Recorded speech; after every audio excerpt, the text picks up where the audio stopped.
Okay, so I don't think I've ever seen a movie get shit on collectively like House Party has before it released, within the past 2 to 3 weeks. I mean, you got Top Gun, West Side Story, Avatar, Coming to America. Hell, even you had The Grudge, and even when MTV did How High 2, I don't know. Let's get into it.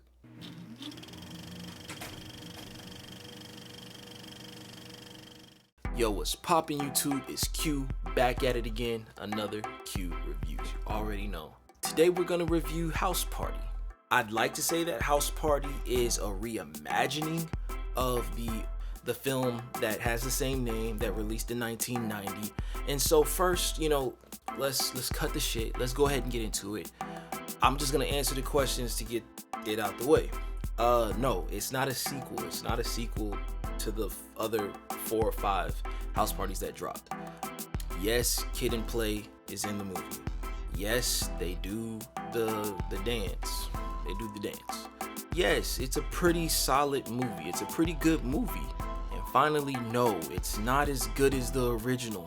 But just name a movie that is as good as the original 30 years after the original drop.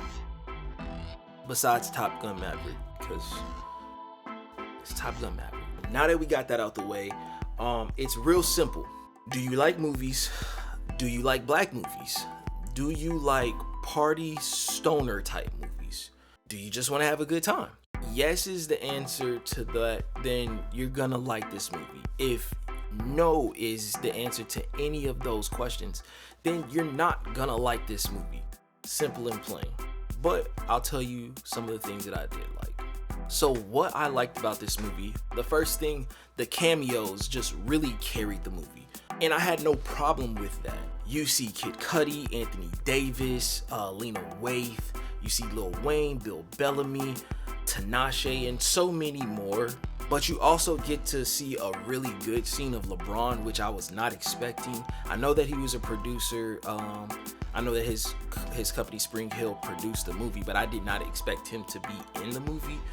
Overall, it was really good to see all of these cameos in this movie because it really helps the film progress. Also, another thing I liked really was the main cast. The main cast was solid.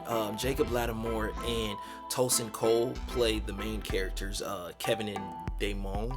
They're like the new Kid and Play. So, yeah, it's cool. The chemistry was working. Kind of nervous about it in the first 30 minutes, but they tuned it up, once the film started progressing, so it was good. Another thing that I really enjoyed about the movie was the runtime. You guys already know how I feel about runtime and how I feel about pacing. I got to the movie, the movie started at 8, I was out of the movie by 10. It didn't need to be long, and it seems like the movie knows that it doesn't need to be long. So that was really good. Last but not least, the writing was almost flawless. Stephen Glover and Jamal Allori they did a great job. They killed the script. It works perfectly for this era, for this generation. It really tapped into a lot of the funny things that go on within this generation, a lot of stuff that's viral or a lot of stuff that's trending or current. What I like about it, it wasn't like a region piece. It wasn't just for LA. It was a black thing. It was really cool. So those were a few things that I liked. A few things that I disliked in this movie. The first thing was the laughs were cool. They were cool. There were some funny moments, but they weren't long-winded jokes or they weren't long-winded laughs. A lot of them are one-liners and quick jokes that you kind of don't really get to embrace a lot because the movie just moves at not a rapid speed, but it just moves continuously. It was almost like the movie was avoiding to be corny. So they were like, let's get this joke out and keep it moving. I will say one thing that I didn't like, the pacing in the first quarter of the movie was kind of rough. It definitely seems like a down on my luck type of movie for the first 25 to 35 minutes. Before they figured out that they were in LeBron's house, it was looking a little iffy. Once they kind of broke through that, they were able to, of course, make a great movie. But that first 25 to 35 minutes, you just kind of have to stomach that a little bit. The real thing that I didn't like about this movie has nothing to do with the movie's performance. It's more so the marketing and like what happened behind the scenes of the movie. I wish that the movie did go straight to streaming services, not because of its quality, but I think that the quantity of people that see the movie won't be nearly as high as when it does hit streaming.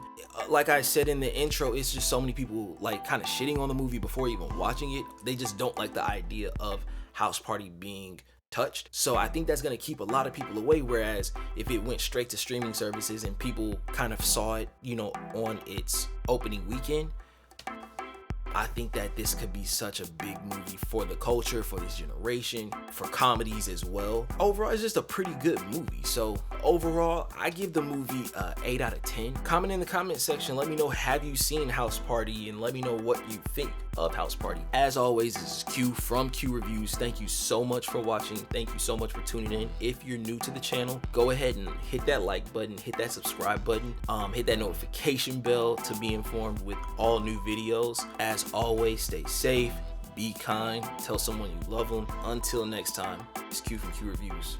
Peace.